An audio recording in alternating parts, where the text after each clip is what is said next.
Salut à tous. Le ministre Demkokou Tengeka de l'UNIR reçu dans le club de presse pour vous. On va écouter ce qu'il y a à nous dire, tout et tout. Si vous êtes nouveau ou nouvelle sur la chaîne, merci de vous abonner et activer la cloche de notification. Alors, bonne suite et on se dit à tout à l'heure. Notamment dans les secteurs industriels.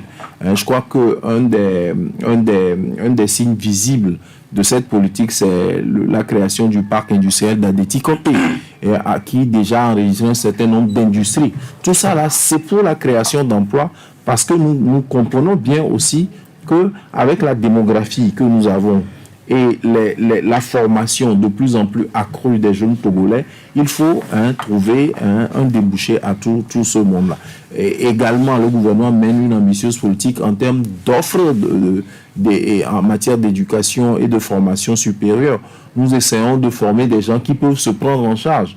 Je donne l'exemple des IFA, des instituts de formation en alternance pour le développement, qui permettent de former des gens qui, aux sorties de leur cursus, sont capables de s'auto-employer et d'être des entrepreneurs à succès. Donc voilà un peu ce que nous sommes en train de conduire, et je crois que les résultats, en tout cas les premières tendances, confortent UNIR que les Togolais souhaitent que nous poursuivions dans cette voie-là pour une prospérité partagée par l'ensemble des filles et des fils de notre pays. Il y a des Togolais également, surtout des jeunes, qui vous attendent aussi sur la question, justement, quand je parlais de question de l'emploi, il y a des concours qui ont été lancés, mais à un moment donné, on attend toujours les résultats. Il y a de ces Togolais qui attendent toujours à ce qu'ils soient satisfaits alors sur ces points. Oui, bon, je crois que nous avons parlé des offres de formation, de la volonté de former des gens qui peuvent se prendre en charge. Bien sûr, il y a des gens qui ont d'autres aspirations, aller vers la fonction publique. Et je crois que des concours ont été organisés. Comme on dit chez moi, quand votre femme est dans la douche et qu'elle ne sort pas vite, c'est pour se faire belle pour vous. Donc ça veut dire que les résultats de ces concours-là vont venir.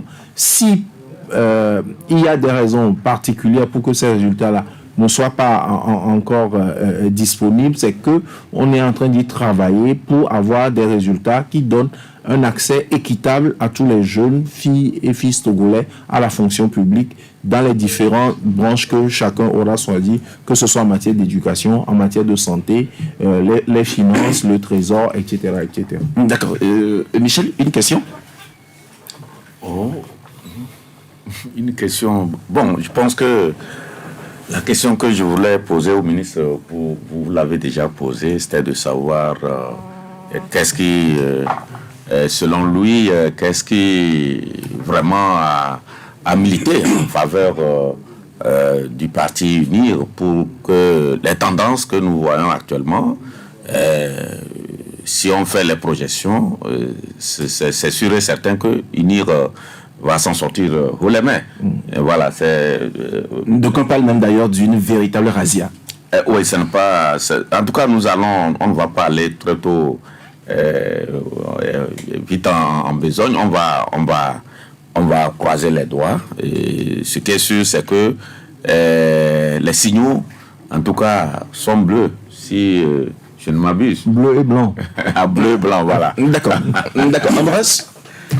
Bon, moi, je n'ai pas de questions, mais je voudrais, de tout ce qui s'est passé ces derniers jours dans notre pays par rapport à ces élections, d'abord, je note un certain désengouement des populations vis-à-vis de ces dernières élections.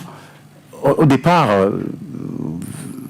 au soir du lundi, j'avais peut-être une autre lecture. En me disant que l'engouement qu'on avait eu au moment des recensements électoraux devait se continuer lors des élections législatives et régionales. Malheureusement, la surprise était là. C'est vrai qu'aussi, on a eu à désengonfler certains bureaux de vote, c'est au dernier moment. Sauf qu'il avait dit, moi j'avais suivi, je crois le ministre l'avait dit, qu'avec le nombre de votants dans certains bureaux, il y aura un dégonflage quand même, ou un désengorgement ou une délocalisation de certains bureaux. Et je crois que ça a été fait et certains n'étaient pas au courant. Ils ont été surpris le jour J et on a dû les renvoyer. Ceux qui ont eu la présence d'esprit ont demandé à certains scrutateurs, les ont envoyés vers tel, parce qu'il suffit de montrer ton nom, KPO ou DOG, on te dit que va à tel établissement.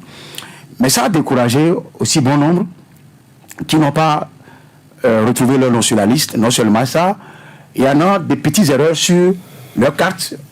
On a refusé de les considérer et ils n'ont pas voté. Je me rappelle de cette dame-là, qui serait dans la soixantaine, qui s'est énervée, qui s'est emportée toute la journée. Je suis revenu voir le dépouillement, elle est toujours là à vouloir pleurer, à vouloir...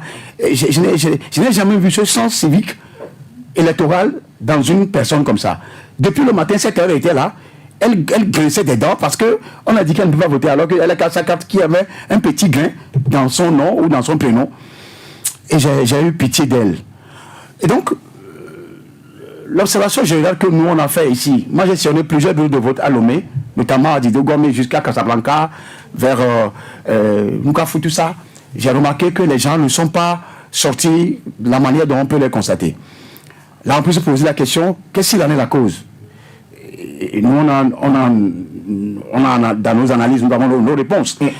Mais on a aussi eu écho, parce que vous savez, nous, on a fait le nord, hein, on a fait Sokoré, Mkara, on a fait plusieurs localités.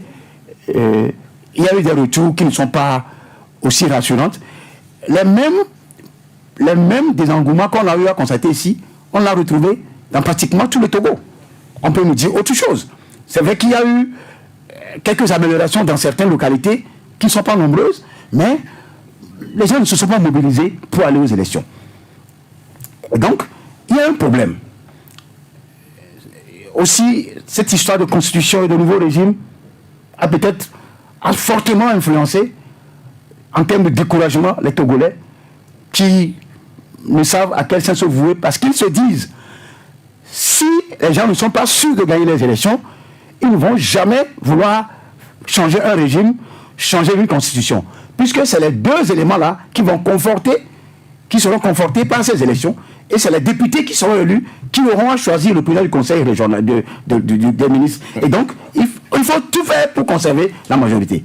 Donc, vous voyez tous ces éléments-là, vous comprendrez que les Togolais sont démotivés, découragés, décontenancés, démoralisés. D'accord. Et aujourd'hui, nous, par exemple, il n'y a pas de découragement, hein, parce qu'on se dit, ce qui s'est passé en Gambie, tant que vous ne voulez pas voter, tant que vous êtes découragé, c'est les mêmes personnes qui vont vous conduire.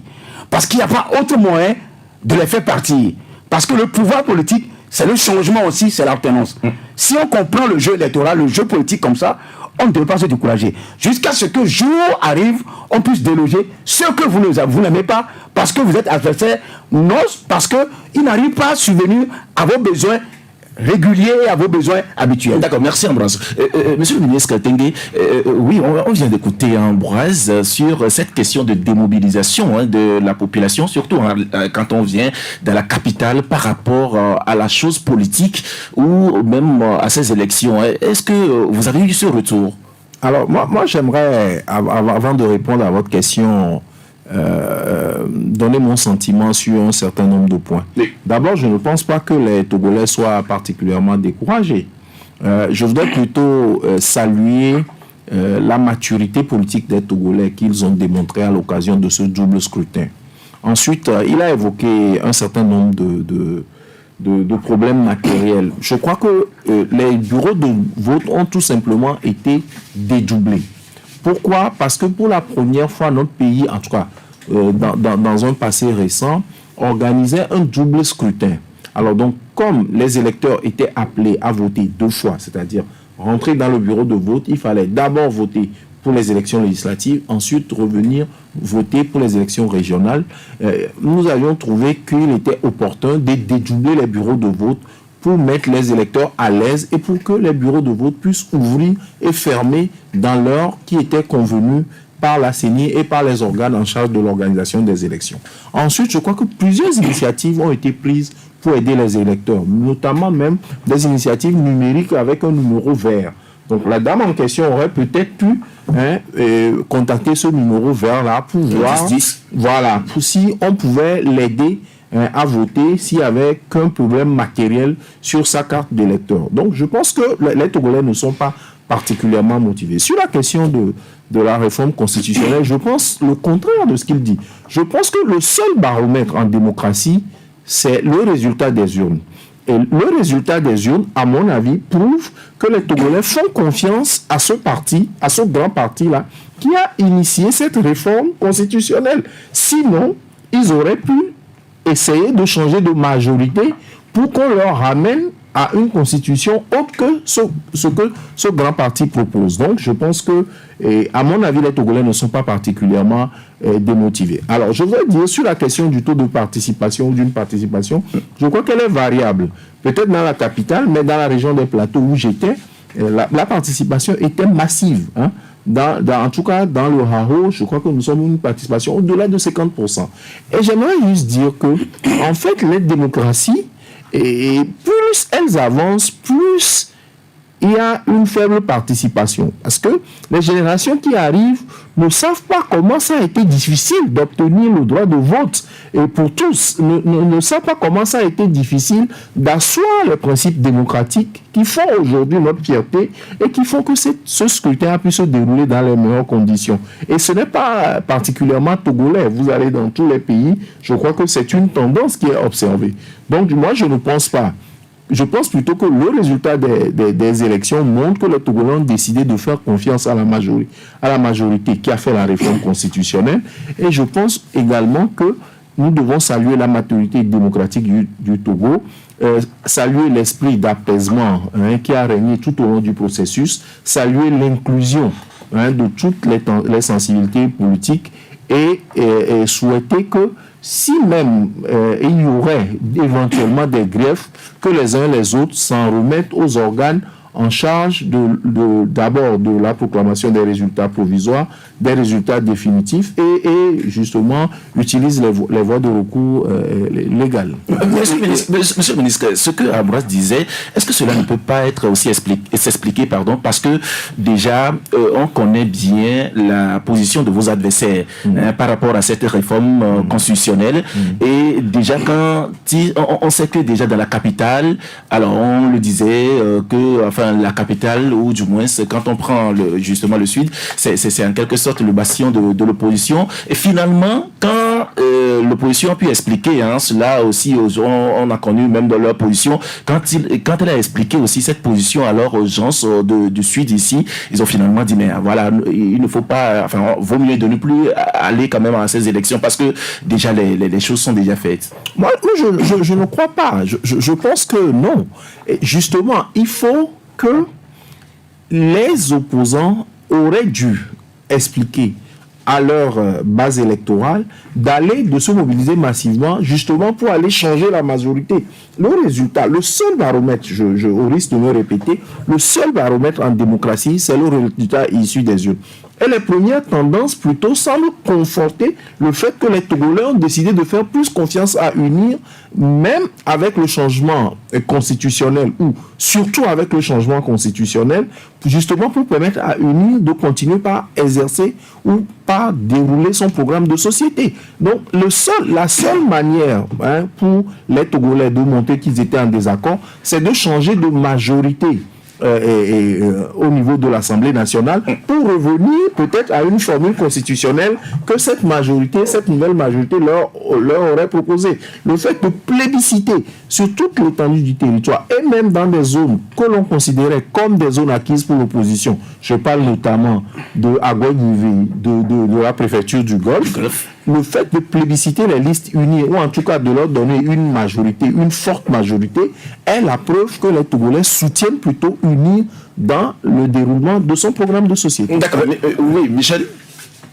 Non, moi quand j'ai commencé à regarder les tendances, l'idée qui m'est venue en tête, c'est de me poser la question, mais comment est-ce possible que des gens qui ont voulu transformer le scrutin du 29 avril en un référendum, qu'il soit mis en déroute. Parce que j'ai écouté un des responsables de l'opposition qui disait que c'est l'occasion pour eux de demander à leurs militants et sympathisants de voter massivement pour eux pour démontrer qu'ils sont contre la nouvelle constitution. Mais j'ai vu que c'est raté. Et quand j'ai constaté cela, je me suis dit que c'est ce que le discours que les gens là ont tenu, ce discours-là a trouvé des murs. Ce discours-là n'est pas allé très loin parce que, vous savez, ça fait 33, 34 ans que nous faisons l'expérience démocratique. On se connaît tous au Togo. Et je me rappelle dans les années 91-92, les envolées lyriques de certains partis responsables de l'opposition à l'Assemblée nationale. Et pour la plupart des venus de France, à l'époque c'était des saints. Aujourd'hui, ils ont été démystifiés. Vous pouvez revenir de Mars, parler togolais, ils s'en foutent. Vous pouvez revenir de Sibérie, parler togolais, ils s'en foutent. Le Togolais veut le concret. Aujourd'hui, après 33 ans, l'opposition n'a aucun bilan. Il n'y a rien à montrer aux Togolais. Par contre, le parti au pouvoir a des résultats concrets à exhiber. Et moi, je pense que c'est beaucoup plus ça qui a milité en faveur du parti uni. Ce qui fait que là où on devait attendre l'opposition, elle n'est pas là. Parce que les Togolais disent que ce n'est pas la peine à chaque fois d'écouter des gens qui, au finish, ne donnent rien aux Togolais. Il vaut mieux faire confiance à ceux qui essaient. Même si nos besoins sont immenses, nous ne sommes pas naïfs. On ne peut pas régler tous les problèmes un seul jour. Et donc, moi, je pense que c'est dans cette dynamique que la plupart des Togolais sont. Et ils ont voulu accorder encore une chance, en tout cas, donner encore le pouvoir à unir pour progresser. Mais eux aussi, au niveau de unir, c'est un autre poids. C'est un poids sur leurs épaules. Parce que comment ça, c'est un poids? Non, c'est un poids parce que quand ils gagnent, comment l'appelle-t-on, avec cette aisance-là, ça veut dire que les Togolais disent, ah, ok, prenez, mais faites quelque chose pour nous. Ça devient un défi. Voilà, donc ils savent que les Togolais, en leur donnant donc cette large majorité qu'on est en train de découvrir au fur et à mesure, les Togolais demandent encore beaucoup de choses. Et ils le savent. D'accord. Oui, je suis étonné d'entendre, on parle de large majorité, machin, d'autant plus que les résultats provisoires, les tendances qu'on devait connaître depuis lundi soir jusqu'au jour de jeudi, ces tendances ne sont pas connues. Alors qu'on n'a même pas, je ne crois pas qu'on puisse dépasser 20%. Parce que tout ce que nous on a eu à observer, on parle toujours que nous on est au Grand Lomé, mais les gens sont à l'intérieur. Toutes les manipulations, les intimidations, les bourrages d'une qu'on a eu des proviseurs qui ont mis plus d'une cinquantaine de bulletins dans la poche, tout ça là.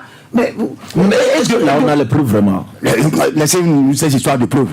Les vidéos sont là. Si c'est des Chinois qui ont filmé, on dirait que c'est des Chinois. Ça dirait que c'est des copies. Ici, tout le monde a vu la vidéo et le proviseur a dû démentir. Une dame est revenue lui répliquer ça. Pour vous dire qu'en réalité, le problème du Togolais, quand on parle du Togolais, j'ai l'impression que les gens ne maîtrisent pas le Togolais. Le Togolais, il est calme, il est affable, mais le Togolais est très, très, très sévère quand il veut réagir. Les Togolais se sont résignés, ils nous regardent faire. Bon, vous dites que vous avez gagné, non? Vous avez gagné, vous êtes là depuis près de 60 ans. Le président actuellement il a 20 ans. Et les Togolais souffrent. Les Togolais sont dans la misère. La misérabilité se lit sur les visages en déambulant les rues de Lomé. Allez à l'intérieur, vous allez voir ce qui se passe. Pas un seul échangeur au Togo. Celui qui est à gauche là-bas, c'est un pont. Pas d'hôpital de référence public. Pas de train. J'insiste sur la question des rails jusqu'à 5 à 7. Il n'y en a pas. Alors que c'est ça qui ramène la nourriture ou les vivres, les produits des fermes vers la ville. Mais tout ce qu'on a eu à vivre ces derniers temps-là, c'est les militants unis qui sont sortis pour aller voter en grande majorité. Et ça peut s'expliquer. Ceux qui devaient aller voter pour changer, comme Michel le dit que les opposants ont appelé à fait. Mais je vous dis que les gens sont découragés et j'ai l'impression que le régime a choisi le moment pour intégrer cette histoire de changement de régime et de constitution pour démoraliser, décourager les gens à ne pas aller se faire du politique. Comment on peut comprendre qu'il y a quelques mois plus tôt, les gens se sont mobilisés en masse pour aller se faire recenser? Justement, c'est pour pouvoir faire changer les choses. Et voilà, en plein processus électoral, on amène une sorte de constitution que le peuple ne connaît ni d'Adam ni d'Ève. Moi, je ne connais pas un texte officiel qu'on a voté et qu'on est en train de vouloir promulguer. Donc, aujourd'hui, tout ce cinéma-là, moi j'appelle ça un cinéma, un jour arrivera, le cinéma va finir. Parce que j'ai toujours dit que ceux qui sont au pouvoir, je ne crois pas qu'il y ait quelqu'un parmi eux qui dépassera 40 ans. Et s'il dépasse, peut-être c'est la grâce. Il y en a aussi qui dépassent 90 ans, qui sont maudits. Pour vous dire qu'en réalité, tous ceux qui sont en vie actuellement là, qu'ils sont des politiques ou pas, les gens vivent, mais il faut aller voir comment ils ont vécu dans la misérabilité parce qu'ils ont commis du mal sur la terre. D'accord. Donc, je vais finir en disant que moi, tous ces chiffres-là ne me disent rien. Parce que les Togolais, nous on connaît les Togolais. Je vous dis, moi j'ai vécu l'histoire du Togo, au moins ces 35 dernières années, j'ai vécu l'histoire, je fais partie de l'histoire depuis la conférence nationale, depuis les logos de Souris, je le sais. Et donc, quand certains parlent de parti, tout ça là, nous, ce que nous voulons en tant que Togolais, c'est un changement à la tête de l'État. C'est un changement de système. Comme ça se passe au Bénin, au Ghana. Pourquoi nous, on ne peut pas vivre ça? Merci Ambroise. C'est simple à demander. Monsieur le ministre, par rapport à tout ce que vient de dire Ambroise, votre réaction? Non, je crois que oui, pour le changement à la tête de l'État, mais comme j'ai eu à le dire, cela ne se décrète pas. Il faut que cela vienne des urnes. Et les urnes viennent de dire exactement le contraire de ce que pour M. Ambroise, mon ami Ambroise. C'est mon ami, hein, avec un découpage électoral qui est unique. Non, je crois que vous ne pouvez pas.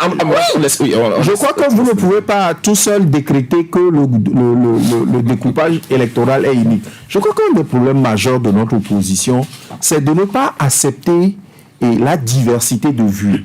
C'est de ne pas pouvoir accepter des points de vue contraires aux leurs. Et sur quoi nous nous basons quand nous parlons, par exemple, d'un découpage unique? Je pense que c'est trop facile. Je crois que c'est une conclusion un peu hâtive. On ne peut pas juste se baser sur les critères démographiques. Il y a d'autres critères. Il y a les critères économiques. Il y a les critères de superficie, etc. Donc il faut arriver à une pondération de l'ensemble de ces critères-là pour pouvoir faire un découpage électoral. Par rapport à tout ce qu'il vient de dire, moi je pense que non. Le seul baromètre en politique, c'est les résultats issus des urnes.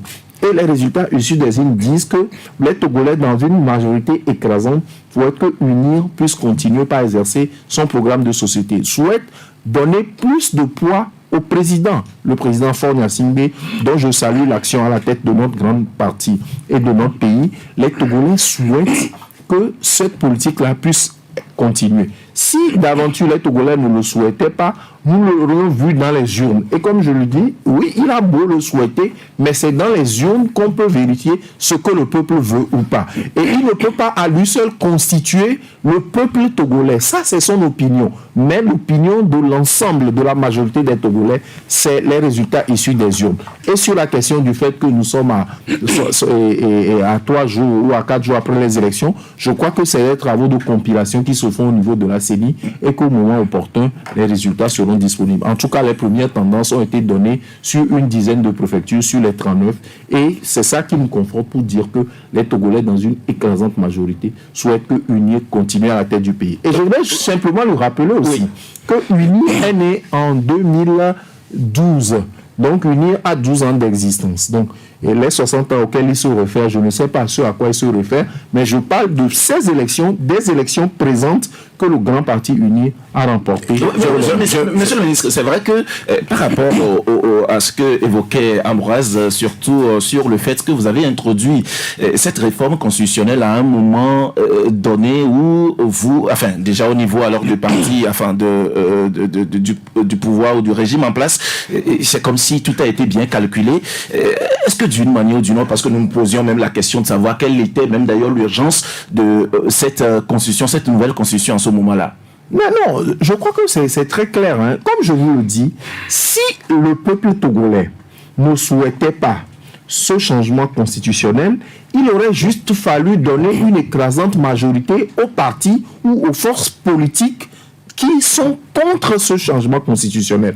En consacrant UNIR, je crois que les Togolais se sont exprimés en faveur de cette nouvelle constitution. Je crois que c'est très clair.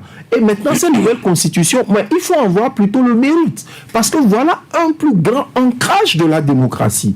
Aujourd'hui, nous passons à un régime parlementaire. Ça veut dire que chaque territoire, chaque portion de notre pays sera représentée par un député, par un sénateur, et ce sont ces personnes-là qui vont, et les députés qui vont élire ce que nous appellerons désormais président du Conseil, et que ce sont les députés, les sénateurs réunis en congrès qui vont élire ce que nous appellerons aujourd'hui, en tout cas le président de la République, dans ses nouvelles attributions. Je crois qu'il faut plutôt y voir une démocratie plus large, une démocratie beaucoup plus à la base, et je crois qu'il faut plutôt voir les mérites de ce système, plutôt que, je ne sais pas, d'être dans les incantations. D'accord. Oui, Michel, non, s'il te plaît.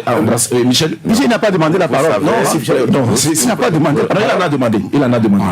Michel, allez-y. Ambroise, on va te laisser t'asseoir parler. Non, c'est un débat contradictoire. Vous savez, moi, Ambroise dit connaît l'histoire. Oui, nous la connaissons tous. Hein. Non, je connais l'histoire. Moi aussi, je connais l'histoire. Personne ne me conte l'histoire du Togo parce que... Les histoires, lui, différentes de ce qu'on a vécu. Oui, mais ce que tu as vécu, moi j'ai vécu avant. S'il vous plaît. Ce qu'il a vécu, j'ai vécu avant lui. Donc, nos auditeurs, tu as vécu avant moi. Nous avons connu... Moi, je parle toujours des 30-34 dernières années. Nous connaissons les acteurs politiques. Nous savons, depuis de longues années, à chaque jour électoral, c'est bourrage d'urnes, c'est vol, sauf l'élection de 1994 où l'opposition a gagné. Là, il n'y avait pas tricherie.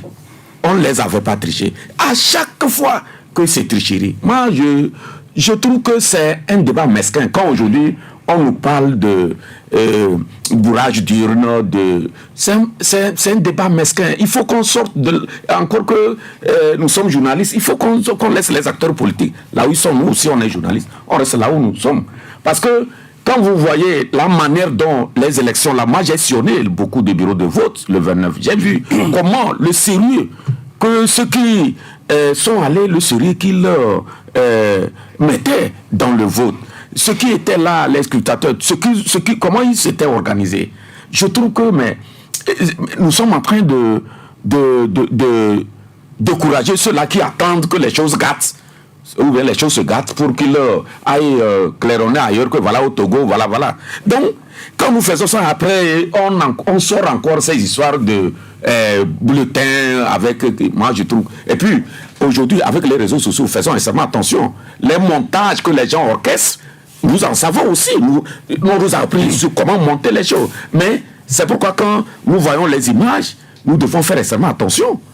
Parce que sur le jeu, dans le jeu politique, tout est possible. Mais nous, les journalistes, nous devons apprendre à lire ce que nous voyons sur la toile. Sinon, moi, ça me fait mal quand on parle aujourd'hui, après le recueil de vol, vraiment sortant un peu de ça, quoi. D'accord, ok. Ambroise? En fait, d'abord, personne ne va nous apprendre à lire du vrai, du faux sur un réseau social. Les audios de quelqu'un, la personne est en vie, qui parle avec sa photo, même si on me dit que ça peut entrecouper, on sait reconnaître le vrai du faux. Ça, c'est ça. Je vous dis que les élections qui sont déroulées, et la manière dont cette histoire de régime s'est immiscée dans la chose, ce n'est pas fait de façon anodine. Hein. Vous allez comprendre que la grande majorité qui s'est mobilisée pour aller se faire recenser, ça fait peur aux gens. Au point que si jamais ils ne mettent pas des bâtons dans les roues pour décourager les gens, ce serait un vote de sanction. Et les gens ont crié d'ailleurs. Qu'est-ce qu'il faut faire? Et personne n'était au courant qu'on devait amener cette histoire de constitution, encore moins de régime. Alors que la constitution, c'est le peuple, c'est un contrat social. Et il appartient au peuple d'en demander. Aucun peuple n'a demandé dans ce pays. Puisqu'il n'y a pas eu de consultation préalable. Comme Mme Igué Olatokombo au temps de HCDH et pour la CNGR, où on en a sillonné jusqu'à arriver à Tapamé et ça s'est arrêté. Personne n'a demandé l'avis du peuple. Les gens sont allés à un nouveau régime, à une nouvelle constitution. Alors que l'article 59 précise qu'avant de me toucher aller au référendum. Ils ont même ignoré cet article-là, ils ont violé tout, et ça a été un coup d'État constitutionnel. Au demeurant, quand nous quittons ce schéma-là pour arriver aux élections, pourquoi ils sont entremêlés? Pour décourager, je le répète. Parce qu'avec ce monde-là qui est allé se faire recenser, si nous laissons faire, nous serons ridiculisés. Donc autant mettre tout ce qui est à notre pouvoir pour les décourager. Et c'est ce qu'ils ont fait. Ils ont emmené cette histoire de constitution qui a créé un tollé général au sein de toute la masse. Au lieu de le retirer, on demande une seconde lecture et le texte est toujours là à voter. Donc, ça a découragé, décapité, démoralisé les Togolais. Maintenant, pour les résultats qui seront publiés, moi je n'entends rien de tout ça. Ils ont dit que comment vous l'appelez, je précise que le ministre c'est mon ami, depuis bien avant qu'il soit ministre. Oui, là on le sait. Vous le savez. Oui, sauf que en matière de tout ça là, nous on ignore ce qui est ami d'abord. Pour vous dire qu'en réalité, le problème du Togo, le ministre a parlé de quelque chose. Il a parlé de 2012. Mais il a démarré à gouverner le pays depuis 1967 jusqu'à 2005. Celui qui est le président actuellement, il est qui? Ah, il a démarré. C'est son fils. Donc c'est le même système qui est là. Les anciens barons du régime répété, ils sont toujours là. Unir continue. Et on est en train de recruter d'autres jeunes pour renforcer les anciens. Pour dire qu'en réalité, le régime continue, le système continue. Et le Togolais a soif de liberté. Le Togolais a soif de changement. Ne serait-ce que 5 ans. J'ai dit dans ce studio à Fort Nassimbe, Monsieur le Président, quittez un peu le pouvoir. D'accord. 10 ans, les Togolais même vont vous ramener. D'accord, merci. Moi, je pense que M. Ambroise ne devait pas prendre ses sentiments pour la réalité. Il n'y a aucun sentiment. Je suis Togolais après. Je suis journaliste. Je reste. S'il te plaît. Je pense qu'il faut le laisser parler. S'il te plaît. Il ne devait pas prendre ses propres sentiments et ses interprétations pour la réalité ou pour, je ne sais pas, des vérités bibliques. Ce que je dis, c'est que si les Togolais souhaitent un changement, c'est par les urnes. Or, ce que nous observons aujourd'hui dans les urnes conforte plutôt la majorité présidentielle dans son action à la tête du pays, le président de la République, le président Faure Gnassingbé, dans son action à la tête de notre pays. Et ça, je crois qu'il faut que ce soit très clair. Sur les questions de bourrage d'urne, moi je pense que nous ne pouvons pas juger une élection que plusieurs observateurs de l'Union africaine, de la CEDEAO, ont estimé être organisée dans les meilleures conditions à l'aune d'une petite vidéo, surtout aujourd'hui avec la prolifération des smartphones. Il suffit juste que nous nous cachions quelque part dans une chambre pour produire ces vidéos-là. Qu'est-ce que c'est censé prouver? Je ne le sais pas. Donc je pense qu'on ne peut pas se baser sur ces petites vidéos faites à partir de smartphones pour juger de la crédibilité d'un scrutin organisé par des organes quand même en charge de l'organisation des élections et qui connaissent même la participation d'une partie de l'opposition. Je crois qu'il faut savoir raison garder, je crois qu'il faut être sage. Et je dis que tout ce que M. Ambroise dit, en parlant de système, de son changement, je dis qu'il faut que les Togolais s'expriment dans les urnes. Les Togolais se sont exprimés dans le calme, dans la sérénité, dans la paix dans les urnes pour conforter plutôt le président Faure Gnassingbé à la tête de notre pays, son parti, le grand parti uni à la tête de notre pays. Et si nous sommes vraiment des démocrates, il faut que chacun accepte le résultat issu des urnes et que s'il y a des contestations éventuelles, que nous nous en remettions aux organes de recours et qui ont été prévus par la loi en la matière. Je crois que c'est très très clair et que nous ne devons pas prendre nos sentiments, ce que nous pensons, ce que nous souhaitons. Au nom de quoi M. Ambroise serait-il plus représentatif du peuple que ce que nous voyons dans les urnes? Oui, mais le journalisme... Les gens réagissent. Oui, mais le journalisme n'est pas un mandat. S'il te plaît. Le journalisme n'est pas un mandat que le peuple vous confie. Le peuple ne vous a pas confié un mandat en tant que journaliste. C'est un métier que vous avez choisi. Tout à fait. Nous vous félicitons pour l'avoir choisi, mais le journalisme n'est pas un mandat que on l'assume. Moi, j'assume ça. Mais merci beaucoup. Monsieur le ministre, vous l'avez dit que les Togolais se sont exprimés. Il y a des Togolais qui vont s'exprimer encore parce que vos compatriotes sont à l'écoute de cette émission. Et ils vont vous poser des questions, ça je le sais très bien, et puisqu'ils réagissent toujours dans cette émission. Et donc, il est midi midi. Nous allons leur donner la parole. Vous pouvez poser des questions, monsieur le ministre. Je vais vous prier alors de porter le casque qui est devant vous. Voilà, pour écouter les questions de nos auditeurs. 22 21 33 114 91 36 63 75. Nous sommes avec le ministre Kokou Tengue. Et il est alors cadre uni. 22 21 33 114. Allô? Allô, bonjour. Allô? Allô, bonjour. Décidément, il n'a pas de retour. Allô, oui, bonjour. Oui, bonjour, comment vous allez? Bonjour. Oui, comment vous allez? Bonjour. Bonjour. Oui, Didier, bonjour, comment vous allez? Bonjour, monsieur le ministre. Bonjour, monsieur. Allô? Bonjour, monsieur le ministre. Bonjour. Oui, ça va bien, Didier? Oui, ça va très bien. Bonjour, monsieur Sadia. Bonjour. Monsieur le ministre, vous parlez de pondération. Là, est-ce que vous pouvez dire sur quelle pondération vous êtes basé pour faire ça qu'on nous dit pondération pour les découpages? C'est par quelle pondération vous êtes basé pour faire le découpage? Et puis ma seconde question, entre griffes, oui, tu vois pas que c'est un peu malhonnête, entre griffes, je m'excuse du mot, vous nous dites que si les populations ne sont pas d'accord sur la modification de la Constitution, le changement de la Constitution, ils allaient voter contre le gouvernement. Il ne serait pas plus honnête d'envoyer directement cette modification, changement de constitution en référendum pour qu'on puisse savoir si c'est bien ou pas. Donc, vous reconnaissez si c'est que le peuple soutient le changement plutôt que nous dit de se baser sur les élections législatives régionales.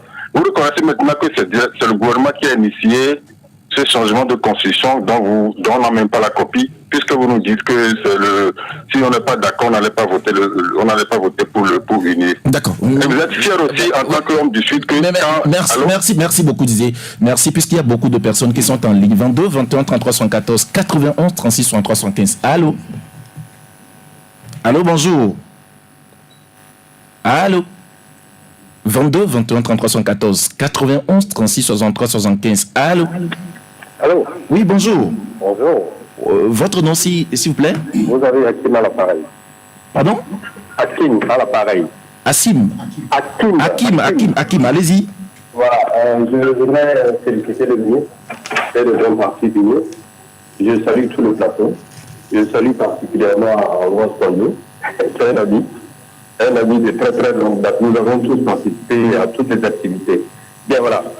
Il faut que nous tous nous reconnaissions le fait que le référendum demandé par le parti d'opposition a été gagné par la proposition du parti FUNIR et le reconnaître. Maintenant, il faut que l'opposition fasse vraiment l'autocritique. Pourquoi est-ce que nous échouons tout le temps? Cela leur permettra, en fait, nous avons besoin d'une opposition qui soit forte en face de Guinée. Mais s'ils ne font pas le diagnostic exact pour trouver les bonnes solutions, l'Union va toujours gagner et nous n'aurons que nos yeux pour pleurer. Je vous remercie. Merci beaucoup Hakim pour votre intervention. 22 21 33 74 91 36 63 75. Allô? Oui, bonjour. Bonjour Basile. Oui, comment vous allez? Ça va et chez vous? C'est togolaisement, c'est comme ça, on va. D'accord, ça se comprend. Allez-y. Oui, il salue tout ça au plateau. Mais il doit avoir un ministre là-bas, c'est comme ça? Oui, est-ce que vous avez commencé par écouter l'émission depuis le début? Oui, je suivais. Voilà, il y a le ministre. Mais le troisième ministre, c'est un ministre. Il y a le ministre Kokou Edem Tengue. Ah, d'accord, je le salue respectueusement, d'ailleurs. Bon, ce qui dit, même chez nous, on dit que celui qui n'entendait pas même va entendre. Parce que lui dit, une élection, vous ne voulez même pas qu'on surveille.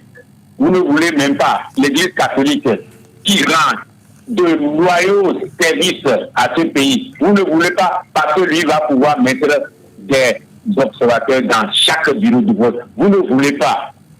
Bon, moi je ne vous comprends pas. Est-ce que ça là, c'est le référendum dont on parle? Non. L'article 52 que vous dites, si vous voulez toucher au mandat du président, allez au référendum. Ne pas venir ici dire que l'élection qu'on a eu à faire là, si les gens ne veulent pas, ils devaient voter contre lui. Est-ce que vous avez laissé l'élection libre? Merci à vous. Merci Basile, 22 21 33 114 91 36 63 115. Allô? Allô? Oui, bonjour. Bonjour. Votre nom c'est C'est M. Ako. Monsieur Ako. D'accord, oui. Oui, oui. Vous nous appelez de quel quartier? Je m'appelle de Télésou. Télésou, allez-y. On fait pour féliciter le ministre D'accord. et M. Djadia. Ils ont bien fait. Parce qu'il faut dire la vérité. Ambrose qui est là-bas qui fait chose de l'imposant, il n'a qu'à créer son parti. Non, mais monsieur Ako, j'aurais voulu que si vous avez des questions à poser, ou du moins si vous intervenez plutôt alors sur nos sujets que de s'attaquer à une personne. Moi, je dis c'est très bon. D'accord, ok, merci. Oui, justement. Le ministre a dit là, ça confirme dans les choses. D'accord. Il ne faut pas que quelqu'un il raisonne. Non. D'accord. Merci beaucoup, monsieur Ako. 22 21 33 114. Il faut de la courtoisie et aussi, si vous voulez vous exprimer, exprimez-vous sur des sujets débattus ici au Club de la Presse. Allô? Bonjour, monsieur. Oui, bonjour. Comment vous allez? Allô? Oui, allô, je vous écoute. Comment vous allez? Allô? Il n'a pas de retour. 22 21 33 114. Allô? Allô? Oui, madame ici, bonjour. Oui, bonjour.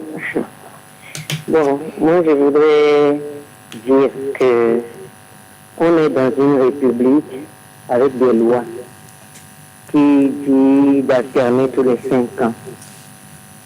Comment se fait-il que le même régime doit être là depuis 63 pratiquement et puis il organise seules les élections en catimini, c'est-à-dire qu'il nous fait demeurer dans le parti unique qui était terminé en 90 à la boule. Comment se fait-il qu'ils sont encore là à organiser les élections comme ils veulent jusqu'à ce qu'on en arrive là? Qu'on supprime carrément la C92 pour la changer à guise quoi. Et puis l'achat de conscience, tout ça là, c'est pas interdit dans une république. Hein? Eux ils se donnent à ça allègrement. Et puis voilà, hein, c'est ce que je veux dire. Moi, je veux demeurer dans une république avec une constitution noble qui fait alterner tous les 5 ans pour que le pays soit développé. D'accord. Merci beaucoup, madame Essi. D'accord, merci beaucoup, madame Essi. Il faut alterner, c'est votre phrase phare. 22 21 33 114. Allô? Allô? Oui, bonjour. Oui, bonjour, monsieur. Oui, votre nom c'est? C'est monsieur Lali. Monsieur Lali. Depuis Agoué. Depuis Agoué, allez-y. Moi, je voulais un peu parler sur les propos de monsieur chose-là. Pardon? Le journaliste. Ce qu'il est en train de dire, et le ministre est en train de dire que c'est de faire ses propres choses, la désir, ou bien c'est pas de la vérité. Dans ma maison, là où moi je vis maintenant, nous sommes plus de 15. On répète la même chose. Dans le quartier, c'est la même chose. Ce n'est pas ce désir qu'il est en train de dire. Donc, lui-même, le ministre aussi a prononcé quelque chose. Il dit, il vaut mieux avancer que de maudire la route. Maudire la route, c'est maudire son avenir. Ce qu'ils sont en train de faire aujourd'hui, ils vont le payer, tôt ou tard. Il ne faut pas dire que, parce qu'on est ministre, Monsieur Lali, monsieur Lali, monsieur Lali, il est parti. Je pense qu'il faut assez de courtoisie dans nos propos, c'est très important. 22 21 33 114 91 36 63 75. Allô? Allô? Bonjour. Bonjour, c'est M. Moutor. Oui, monsieur Moutor. Salut le plateau. Oui, salut, allez-y. Monsieur, bonjour. Bonjour. Moi, je voulais dire humblement à monsieur le ministre, les Togolais ne sont pas allés voter parce qu'ils sont découragés. Les partisans de l'opposition ils n'ont pas voté. C'est les partisans de l'Union seulement qui ont voté. Mais je vais poser la question à monsieur le ministre. Pourquoi le Togo ne peut pas respecter les lois que nous-mêmes nous avons adoptées? L'article 59 dit, lorsque vous voulez changer la position du président de la République, allez au référendum. Pourquoi vous ne pas respecter? Le Togo a les belles lois. Mais respecter c'est un problème. Pourquoi vous dirigez ce pays comme ça, de la même manière? Merci, bonne. Merci et bonne journée à vous aussi, monsieur Mauto. 22 21 33 114 91 36 63 75. Autre auditeur en ligne. Allô? Allô, bonjour. Allô? Bonjour. Bonjour, monsieur. Comment ça? Ça va, et chez vous? Ça va, on rend grâce. Votre nom c'est C'est Aladji, s'il vous plaît. Aladi. Vous nous appelez de quel quartier? Ça fait d'Adalke. Agbalépédo, allez-y. Ouais, juste pour vous dire bonjour, vous féliciter pour l'émission. Merci. Et rappeler aussi à mon cher et ami Ambroise que de bien vérifier, voir si vraiment l'opposition, les membres de l'opposition, comment l'appelle-t-on, les militants ont leur carte d'électeur. Ils font partie de ceux qui ont boycotté tout cela. Ils n'ont pas fait leur carte. Au Parti Uni, par exemple, avant même de mettre pied pour un meeting, ou bien quel que soit, ça dit comment l'appelle-t-on, bon, disons, on vérifie d'abord si tu as ta carte d'électeur. Donc voilà quoi. S'ils n'ont pas voté, si on n'a pas eu taux d'engouement, c'est plutôt l'opposition qui n'a pas été et qui n'est pas sortie pour aller dans les urnes. Donc, ils n'ont qu'à s'en prendre à eux-mêmes. Bonne journée à vous. D'accord, bonne journée aussi à vous, monsieur Aladi. 22 21 33 114 91 36 63 75. Allô? Radio Canal, bonjour. Bonjour, comment vous allez? Très bien, comme un ange. D'accord, votre nom c'est Océnie, le messager. Océnie, le messager de l'amour. Allez-y, Océnie. Juste pour vous dire bonjour et rappeler aux auditeurs de parler aux autorités avec du respect. Merci et bonne émission. Merci beaucoup, Océnie, le messager de l'amour. 22 21 33 114 91 36 63 75. Allô?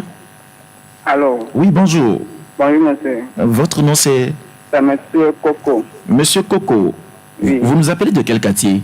Agbalépédo. Agbalépédo, allez-y. S'il vous plaît, bonjour, monsieur le ministre. Bonjour. S'il vous plaît, nous, en tant que jeunes Togolais, nous avons soif du référendum. Si c'est vrai que le Parti uni a gagné avec une majorité, comme vous le disiez, allons au référendum voir ce qui va se passer. C'est une doléance. Merci, monsieur. D'accord, merci pour votre doléance, monsieur Coco. 22 21 33 114 91 36 315. Allô? Allô?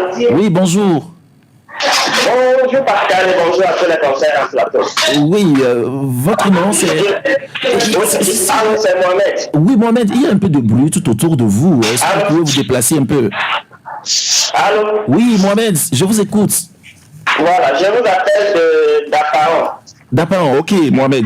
Voilà. Par rapport à l'émission, je vais dire que est-ce qu'au Togo, le Togo a besoin d'organiser encore des élections? Oui. Est-ce que le Togo a besoin encore d'organiser des élections? Allô? Oui, je vous écoute, allez-y. D'accord. Puisque nous avons comme l'impression qu'on ne nous respecte pas dans ce pays.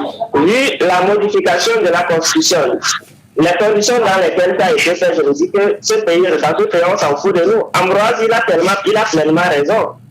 Est-ce que l'engouement ou le désintérêt, la faible affluence qu'on a ressentie dans les bureaux de vote, cela s'explique par cette histoire de constitution là, parce que les Togolais n'en veulent plus. Moi, je suis aussi un journaliste. Le jour là, j'ai sillonné au moins 5 bureaux de vote. Il y a aussi mes collègues qui sont allés aussi dans plusieurs bureaux de vote. Il n'y avait même pas l'affluence, c'était rien que le désert. Rien que le désert. Les Togolais en ont marre. Les Togolais ne sont pas allés s'exprimer dans les urnes. Moi, je me dis que dans ce pays-là, on ne nous respecte pas. Les Togolais n'en même plus. On n'a plus besoin d'organiser des élections dans ce pays-là. D'accord. Merci beaucoup, Mohamed, depuis d'Apparon. Je pense que Mohamed, c'est le dernier auditeur pour le compte de cette émission de ce jeudi. Monsieur le ministre, vous avez écouté les uns et les autres se prononcer. Il y a des gens qui ont fait des observations, d'autres ont posé des questions. Si vous pouvez ramasser tout, je sais que vous avez noté aussi un certain nombre de choses. Si vous pouvez ramasser cela dans votre réponse, ce serait très intéressant. Merci. Je crois que d'abord, je voulais remercier vos auditeurs qui ont pris la peine d'appeler. Cela dénote de leur intérêt pour la chose publique. Alors, je crois que le premier auditeur, il dit, est-ce qu'il ne serait pas plus honnête d'envoyer la modification au référendum? Alors, moi, j'aimerais quand même le renvoyer à l'article 144 de la Constitution qui dit que l'initiative de la révision constitutionnelle appartient concurremment au président de la République ou un cinquième des députés. Et c'est ce qui a été fait. Alors, il dit que les lois ne sont pas respectées. C'est justement la loi qui est respectée, notamment la Constitution pris en son article 144. Donc, je crois que nous pouvons avoir des sentiments, nous pouvons avoir des opinions, mais il faut un temps peu être objectif. Donc, Conformément à l'article 144, l'initiative de la révision constitutionnelle a été prise par un nombre de députés qui était au-delà du 5e, et donc tout a été fait suivant les règles de l'art. Alors, il y a un autre qui dit que le référendum a été gagné par unir, donc il faut que l'opposition fasse son autocritique. Je crois que c'est une remarque qui est pertinente et que les partis d'opposition qui sont à l'écoute en prendront note. Alors, on ne veut pas qu'on surveille l'Église catholique, mais moi je pense que, moi je suis catholique et je n'ai pas honte de le dire, mais je crois que l'Église, sa mission, c'est plutôt une mission intemporelle. L'Église ne doit pas s'immiscer dans des affaires aussi politiques, à mon avis. La mission de l'Église, c'est une mission intemporelle. Et le Christ, dont se réclame l'Église, là lui-même dit, mon royaume n'est pas de ce monde. Et je pense que l'Église devait plutôt jouer son rôle dans la formation des âmes, dans la formation des esprits, plutôt que de s'immiscer dans un débat aussi politique. Maintenant, sur la question du fait que l'Église n'a pas observé, j'aimerais quand même rappeler qu'il y a eu d'autres observateurs. Il y a eu l'Union africaine, il y a eu la CEDEAO, je crois qu'il y a eu même l'UEMOA, qui ont observé ces élections et qui ont dit que globalement, ces élections sont crédibles et démocratiques. Et je crois qu'il faut, dans toute chose, savoir garder les proportions. Alors, l'élection était-elle libre? Je pense qu'elle était très libre et c'est l'avis des observateurs internationaux. Alors, on n'est pas dans une république. J'aimerais dire à Madame Essi qu'on est justement dans une république parce qu'on a une constitution. Et il dit que le même régime organise seules les élections en catimini. Non, les organes en charge de l'organisation de ces élections, je pense notamment à la CENI, je crois qu'il y a une partie de l'opposition qui est représentée dans ces organes, notamment l'Union des forces du changement, qui nous saluons la mémoire de M. Omao, qui vient de nous quitter. Mais je crois qu'il faut... En droit, on dit que la preuve appartient à celui qui allègue le fait. Je crois qu'il ne faut pas alléguer des faits sans preuve. L'organisation des élections est confiée à des organes, notamment la CENI. La CENI a en son sein des représentants d'une certaine frange de l'opposition. Tout le monde aurait pu être représenté si à un moment donné, les gens n'avaient pas boycotté un certain nombre d'instances. Donc, je crois qu'il ne faut pas dire que les élections sont organisées en catimini. Et dire qu'on supplie la C92, non. Je crois que la C92 a prévu les conditions de sa propre modification. Et donc, je la renvoie comme le premier auditeur à l'article 144 de la Constitution. Sur les faits d'achat de conscience, je crois qu'elle allègue des choses qui sont graves si elle en a les preuves qu'elle les rapporte. Alors, il y a un auditeur qui dit qu'ils sont 15 dans leur maison et que dans tout le quartier, tout le monde pense comme Ambroise. J'aimerais juste leur rappeler que le fichier électoral comporte au-delà de 4 millions d'électeurs. Même si nous prenons la moitié, ou même un peu moins qui ont voté, ça fait plus de 2 millions. Alors à 15 plus Ambroise, ils font 16. Statistiquement, ils ne sont pas plus représentatifs que les résultats que nous avons eus issus des urnes. Les Togolais ne sont pas allés voter car découragés. Pourquoi ne pas respecter les lois, notamment l'article 59? Donc, je les renvoie toujours à l'article 144 de la Constitution qui prévoit les cas de révision. Et je ne comprends pas. Je crois que le seul mécanisme d'expression dans une démocratie, c'est le vote. Et si vous n'êtes pas d'accord, justement, il faut aller voter contre. Alors, je ne comprends pas cette attitude qui consisterait plutôt à ne pas aller voter pour exprimer son désaccord. Il fallait voter contre. Et si l'opposition n'a pas été à même de mobiliser ses militants pour gagner justement la plupart des sièges et obtenir, suivant les termes de la nouvelle constitution, le poste de président du Conseil, mais est-ce que c'est la faute d'unir? Je crois que l'opposition ne peut s'en prendre qu'à elle-même. Comme on dit, nul ne peut se prévaloir de ses propres turpitudes. Et sauf du référendum, allons au référendum, donc je les renvoie toujours à l'article 144 qui prévoit les conditions dans lesquelles la Constitution peut être modifiée. Alors, à celui qui pose la question s'il faut toujours organiser les élections, je lui réponds que le seul mode d'expression dans une démocratie, c'est les élections, et que le Togo s'étant engagé résolument sur la voie d'une république démocratique, les élections doivent et seront toujours organisées dans notre pays. D'accord, merci beaucoup, monsieur le ministre. Nous sommes à la fin de cette émission. Si vous avez un mot de la fin. Non, moi, je voudrais encore une fois saluer la bonne tenue du scrutin et appeler les uns aux autres à la retenue. au respect des organes en charge de la compilation et de la proclamation des résultats, notamment la CENI, la Cour constitutionnelle, la Cour suprême, et dire aux uns aux autres que s'ils ont des griefs, de choisir les voies de recours légales. Et j'aimerais que maintenant, nous tous, une fois que les résultats de ces élections seront connus, que nous tous nous tournions résolument vers le travail acharné pour le développement de notre pays, pour résoudre les multiples problèmes qui se posent à nous, comme à l'ensemble des pays de l'Afrique subsaharienne. Travail acharné pour pouvoir résoudre et ces problèmes-là et aller vers un développement harmonieux. Je vous remercie. Merci beaucoup, monsieur le ministre. Michel, nous sommes à la fin de cette émission.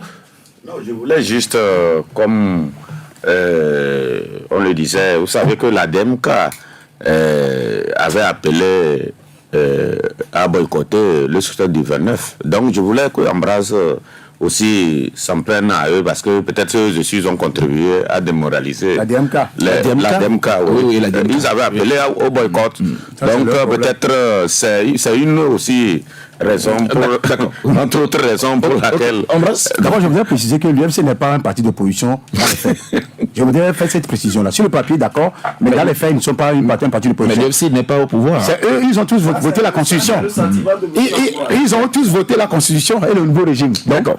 Okay. En plus de ça, les observateurs de la CNSA, de la CEDEAO, là, ils fonctionnent exactement comme le mandat.